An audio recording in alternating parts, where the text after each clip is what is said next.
La parte 1 del capítulo 1 del libro Teología Pastoral. Parte 1, capítulo 1, que he titulado El llamado, del libro Teología Pastoral. Este libro que puedes adquirir en Amazon, te lo envían a cualquier parte de tu domicilio con un solo clic. El llamado. Me sedujiste, oh Jehová, y fui seducido. Más fuerte fuiste que yo, y me venciste. Jeremías 29. Bueno, pues básicamente cuando tenemos un encuentro personal con Cristo y hacemos un recuento honesto de nuestro pasado, es muy probable que nos demos cuenta de que el Señor nos había escogido y nos había llamado desde antes de que nosotros tuviéramos la conciencia para discernirlo. A veces nos parece que somos nosotros los que tomamos la iniciativa para buscar a Dios, cuando en realidad Dios es el que nos estuvo llamando por mucho tiempo, por muchos medios, desde un tiempo muy antiguo.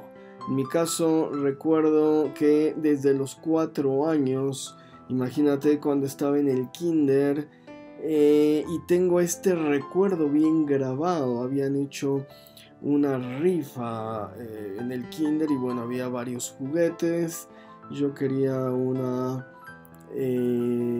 rueda de la fortuna de plástico, ¿no? De aquel entonces.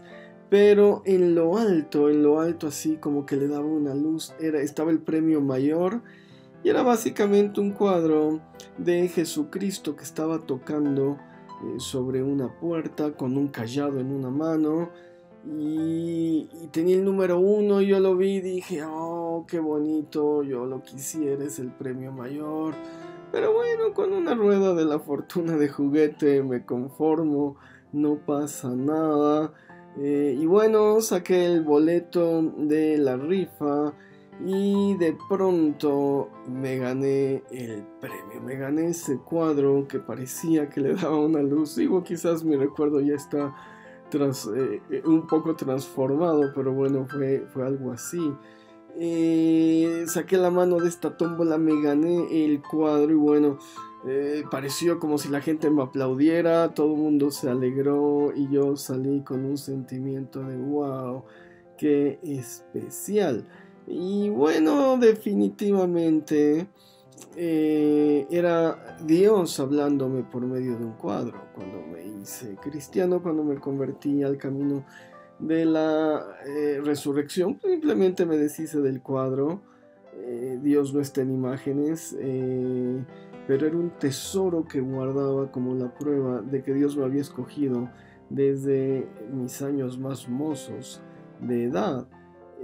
Finalmente, bueno, tiré el cuadro porque ahora Cristo habitaba en mi corazón. Ya no estaba tocando esa puerta, ya había entrado a mi vida, ya había entrado a mi casa. En esos 20 años intermedios, estoy hablando de los 4 a los 24, hasta que comencé a tener una relación personal con el Eterno, con el Señor Jesucristo.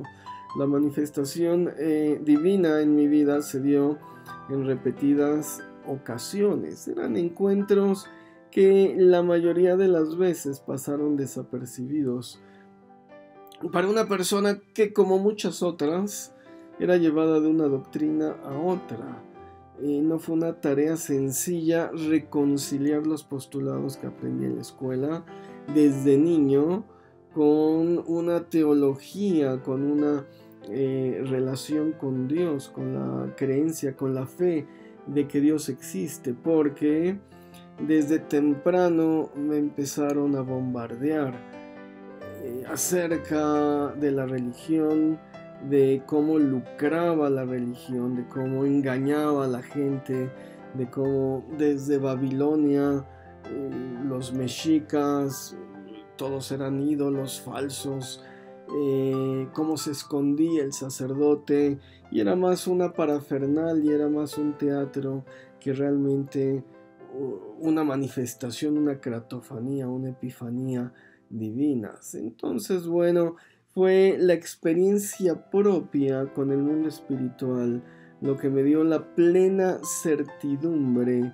que es inexplicable para cualquier disciplina científica, porque pues, no ha habido la capacidad de cuantificar, estudiar o aprender el fenómeno espiritual. Quizás la física cuántica con sus leyes se aproxime un poco, pero las demás ciencias son incapaces de entender el mundo espiritual.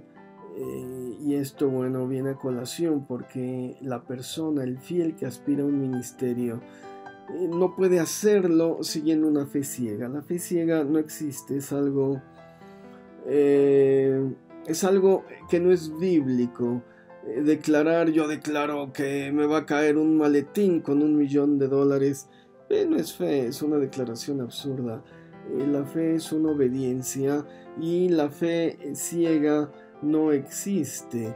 Es decir, se debe buscar una experiencia espiritual propia que testimonie, que certifique, que dé veracidad de lo que se profesa, ¿no? De otro modo, no habrá firmeza en las convicciones. Si yo hablo lo que no he vivido, si yo hablo lo que no creo, si yo hablo lo que no he experimentado, y es nada más una hipótesis o una teoría o algo que escuché en la iglesia, cualquier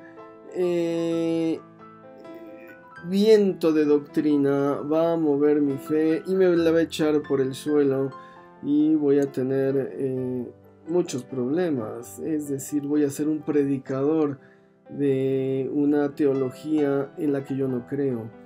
Entonces, bueno, hasta que la persona experimenta en carne propia un encuentro espiritual con el Señor, hasta entonces su teología va a tener una base realmente científica o va a ser una teología científica, va a tener una base empírica, el método empírico dentro de las ciencias sociales.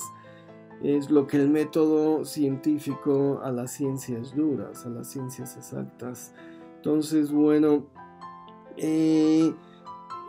podremos entonces entender el mundo desde ópticas distintas. Podremos ver la ciencia como un aliado para comprender el mundo espiritual que nos rodea, para entender la existencia del bendito, del soberano, del creador del cielo y de la tierra. Y bueno, sin una experiencia, por muy sabios o incultos o por mucha teología que tengamos, se nos va a ir la experiencia, se nos va a ir nuestra fe, va a desaparecer nuestro yo interno. Cuando yo estudiaba la maestría en antropología social, fue cuando tuve una crisis religiosa, fue cuando me convertí de lleno al cristianismo, de acuerdo a... estaba estudiando en este entonces las posturas científicas más duras que debatían la existencia de Dios. Leía las formas elementales de la vida religiosa de Emil Durkheim, y para este hombre los atributos de Dios, es decir, la manifestación divina, la eternidad, la omnipotencia, la omnipresencia, dice, todo está presente en la sociedad. Para Emil Durkheim, el hombre crea a Dios con base en la experiencia colectiva, en la sociedad. Dice, el hombre nace en una sociedad que le parece eterna. Ahí está el atributo de eternidad de Dios. Nace en una sociedad que le va a dar cohesión e identidad y lo va a proteger. Ahí está la protección que el hombre se imagina de Dios, la seguridad que le brinda el colectivo. Y bueno, nacemos en una sociedad que castiga las faltas civiles. Ahí está el Dios que castiga, es decir, tenía una óptica para Durkheim. Dios era el colectivo, Dios era la sociedad, no existía realmente, era parte de la imaginación del individuo.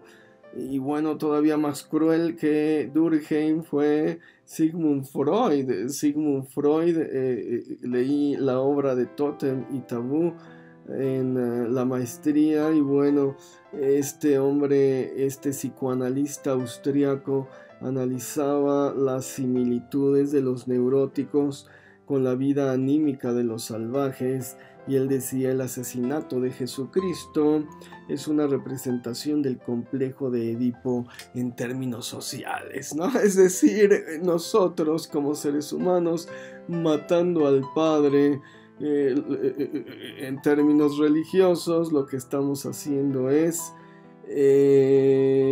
apoderarnos de las hembras del grupo social. Y Freud, bueno, era increíblemente cruel para destruir la fe.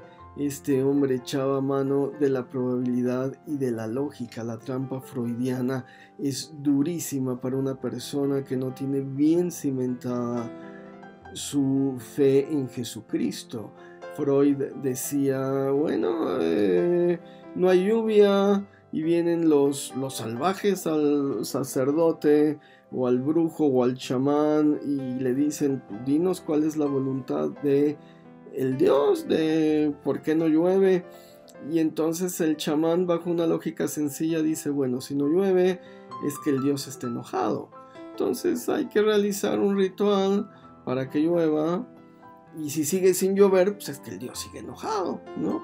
Y Freud dice: y pues así se la puede pasar años, ¿no? ¿Por qué sigue sin llover? Pues porque el Dios sigue enojado. Pero tarde o temprano, pues va a tener que llover, porque es un proceso natural. Y puede ser después de un año, después de 10 años tiene que llover. Y entonces cuando llueve, el chamán dice: no, pues es que al Dios ya se le quitó el enojo, ya se contentó con nosotros. Bueno, si esta lógica la aplicamos a lo que sucede diariamente en nuestras vidas, nos echa abajo nuestra fe. Y puedo seguir enumerando un montón de gente que atentaba contra la fe en un Dios, ni siquiera en Jesucristo, en cualquier Dios, ¿no?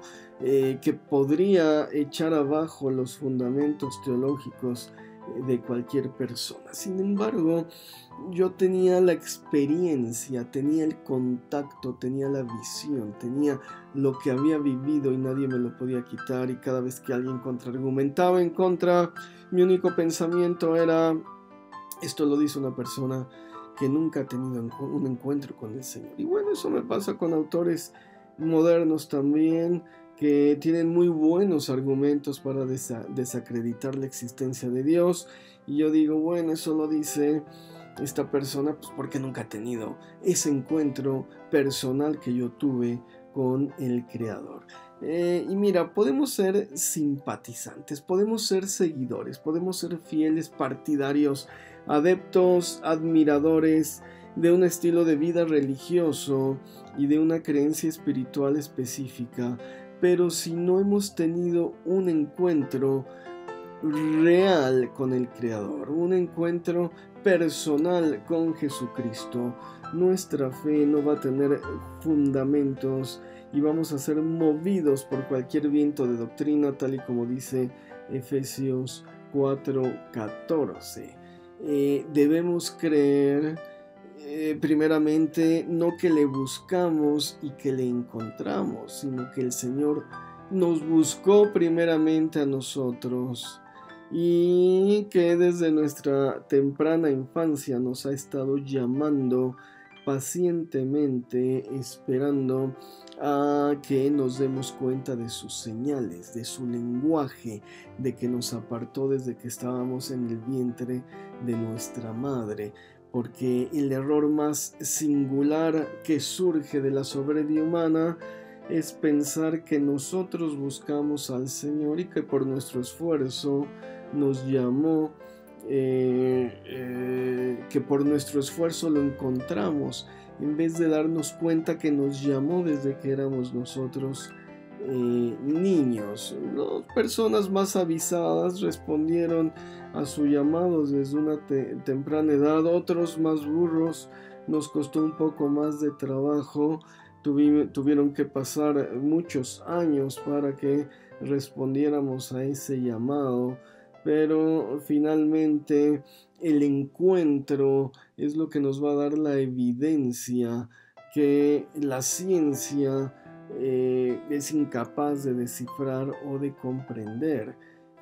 A toda la complejidad de la vida, a las leyes de la física, de la astronomía, de la biología, a la universalidad de las matemáticas, de la física cuántica, de la probabilidad.